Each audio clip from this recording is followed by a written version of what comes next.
Empowered people make informed decisions that lead to living a life without regret. This is Sara and Shawna Woods from Atlanta Divorce Law Group, and this is the Happily Ever After Divorce Podcast. Welcome to the Happily Ever After Divorce Podcast. This is Sara with Atlanta Divorce Law Group, and I'm joined by our very own managing partner, Shawna Woods. Today's episode, we are going to discuss, are your fears rational? Shawna, what are some common fears that in our profession as family law attorneys is brought to you a lot? Common fears or common irrational fears? Where are we going? Whichever one you want to go. Okay. Well, I think there are common fears that can be rational for some and irrational for others. For sure. One of the most common I hear is, I'm going to lose my kids. Yes. I'm never going to see my kids again, or they're going to turn the kids against me. Something along those lines. And for most people, that's an irrational fear. For most people, that's an irrational fear. I want to be very clear of what we're saying here. And I try to walk people through different scenarios. I'm like, okay, back yourself out of this scenario, right? You are a neutral person. You don't know your family at all. Here are the distinctive facts of your family. Now, based on those following facts, as a rational person, do you think you will never see your kids again? And most of the time, they get there, right? They're like, okay, we understand that is a big fear, right? To not be able to have that connection with your kids. Let's hammer down the process you just used. Okay. Because I think the bigger conversation is whether people are going through divorce or anything in life, we all have some fears, and whether they're rational or irrational, they grow, and they grow like a cancer if we don't face them and just let them stay in the dark and get more oxygen to grow. And I think that's when fears grow, when they stay in the dark and we're not giving them proper time and attention to really say, look them face to face and say, is this a proper fear? Now, if you are going in an example of a person considering divorce and worrying about, am I going to lose my children? If they are going to a divorce attorney and seeking consultation with Shawna or myself, that's the process we're going to use. Okay. That's a fear. Let's address this fear. Let's look at the factors of your parenting. Let's look at the factors of your household. Let's look at the factors of your spouse's parenting and where you want this divorce to go and where you want 5 years from now to go.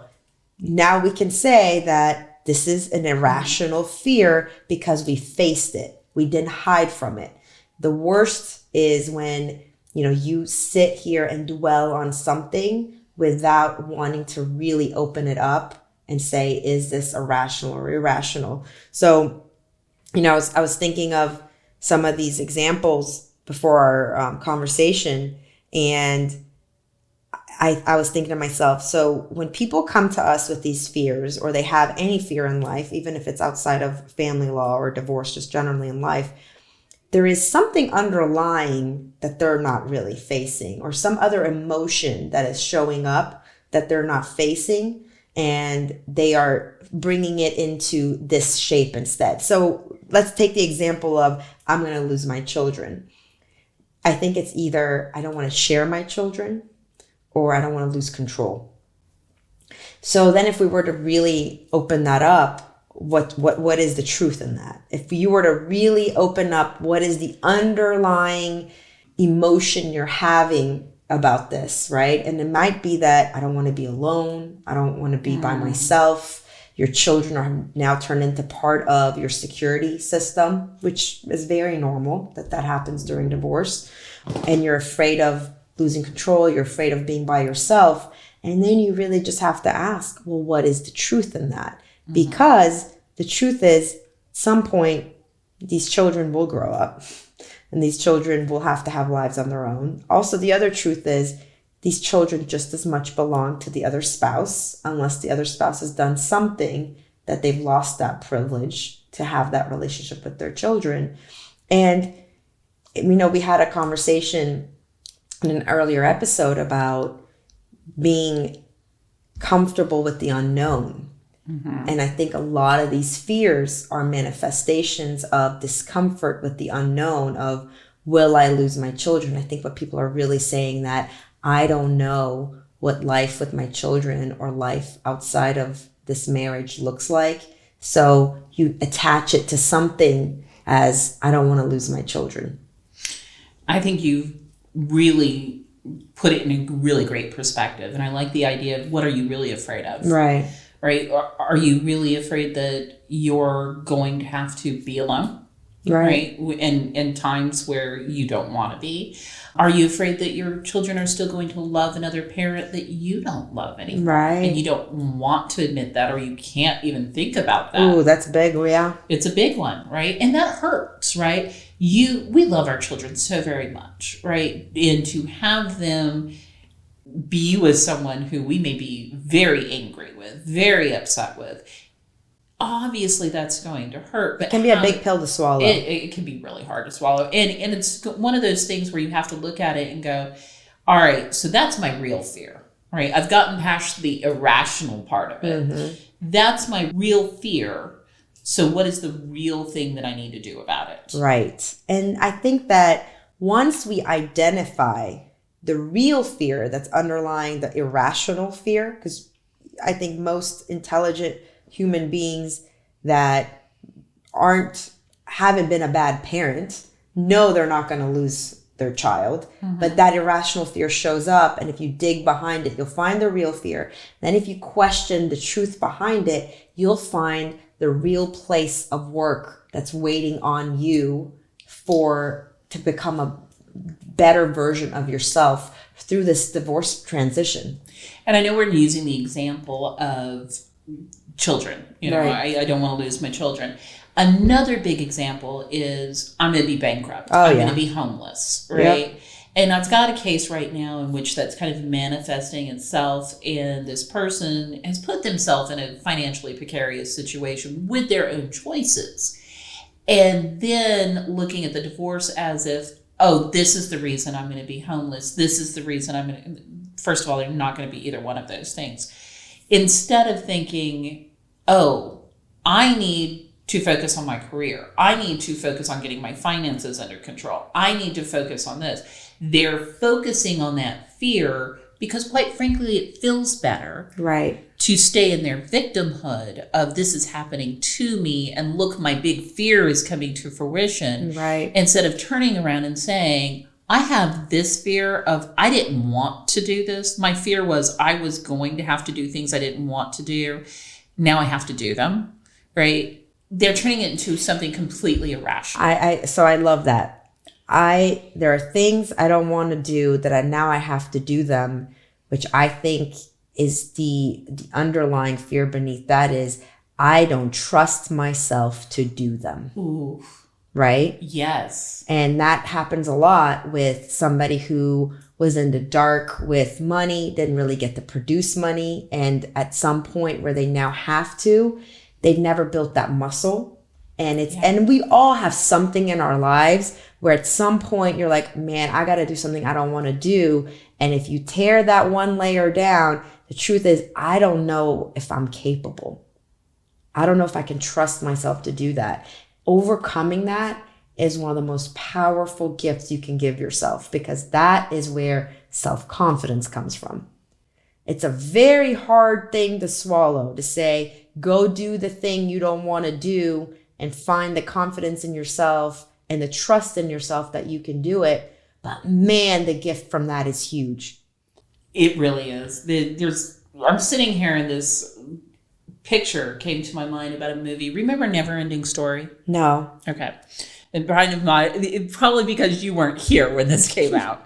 But there's this moment in this story where everybody has to go up and face their irrational fear. And it's this mirror. Okay. Right? And nobody knows by looking at the people who are standing in front of the mirror what they're seeing. Right? They just know that they're facing their irrational fears, and no one's ever moved past that mirror. Wow. Everyone turns around and runs. So this young boy, it's centered on children. This young boy goes up and he's standing in front of this mirror, and what he sees are his real fears, not the irrational ones, but who he actually is and what his real fears are. And by doing that, he was able to walk past and through that mirror. That's incredible. It was a great story. Well, I think that's the thing. It's as precarious as it is interesting that once you identify the real fear versus the irrational one that's playing the narrative and giving you an entire smoke and mirror show that's distracting you from the real fear. Once you get past that and identify the real fear, isn't it interesting how then it becomes simpler to lean into getting past it? Right? Yeah. Because the whole other thing, the whole irrational, I'm going to go bankrupt, I'm going to be homeless, I'm going to lose my children, it's a complete sideshow. And I don't know if it's like the ego trying to protect you by putting together a whole circus on the other end to keep you from what you really need to address. But once you are clear on what is it I really need to address with myself, the rest of it comes with more ease and grace. I'm not saying that it's painless, but it's more ease and grace that you're able to overcome it. And perhaps it's because just the awareness of this is the real fear I'm dealing with gives you a little bit more muscle at a time to overcome it. Well, when we're dealing with our real fears, we have real solutions. Yeah, that's right. And that's really what it comes down to. When we're dealing with irrational fears, there are no solution. It's simply irrational. You know, David Nagel, my coach that I've worked with for many years, always says the quality of the answers you get in life comes from the quality of the questions you ask. And that's exactly what you're describing. If when you get to the real fear, you now ask a quality question about, well, what's next? Yep. And then you can get the quality answer that handles the real solution for it. And it may not be that you're homeless, and it may not be that you're bankrupt, but the real fear may be that you have to take a different financial posture than you've had in the past, and you have to decide what's important to you, right? And prioritize. And the real fear of, I don't want to lose my children, is I don't want to lose their love. Right. So really, it's the circus show of the irrational fear is keeping you from the real work and allowing you to stay stuck. And I think that some people choose the benefit of staying stuck with their irrational fear because there's a benefit to every problem. And the benefit to it is you don't have to do anything because there isn't really anything you can do about an irrational fear, right? But those who choose to get past the irrational fear, question it, face it, and say, okay, let's take that to its extreme. I am going to go bankrupt. How am I going to go from divorce to bankrupt? Let's go through that step by step. And once they uncover how irrational that could be, not in everybody's situation, some people really will go bankrupt, but if you're in a situation where that would be an irrational fear and you get to the bottom line of the real fear, then some people's choice of, okay, now I can roll up my sleeve and do the work, that's the freedom. And I think the question that you really need to ask yourself when you're thinking about, is this a rational or irrational fear, is, am I looking for a superhero or am I looking for a solution? That's the question. Thank you, Shawna. Thank you. Thanks for listening to the Happily Ever After Divorce Podcast. If you'd like to learn more, go to atlantadivorcelawgroup.com/resources.